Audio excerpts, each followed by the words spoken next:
অনেক দিন হয়েছিল কম্পিউটারটা খারাপ হয়ে পড়েছিল, সেটা তো কালকে ঠিক করা হয়েছে, তোমাদেরকে আমি বলেছিলাম। আর আজকে সকালবেলাতেও ও এখন আর্থিংটা ঠিক করতে লেগেছে। এটা বলতে পারো প্রায় 5 মাস তো হয়েই যাবে নষ্ট হয়ে পড়েছিল। মানে কি বলতো, ওইখানটা না মানে একদম জং পড়ে গেছিলো, আর যার দরকার হয়েছে সে ওই পাশ থেকে গেছে আর তার পায়ে বেঁধেই আর কি ওই তারটা নিচে নেমে গেছিলো, পুরো একদম মানে গোড়ার থেকেই ছুটে গেছে।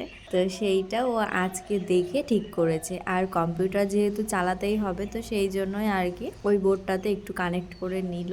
এতদিন মানে বলতে পারো ফ্রিজটা অমন করেই চলেছে, আর্থিং ছাড়া কিছু হয়নি, এটাই হচ্ছে ভাগ্য ভালো।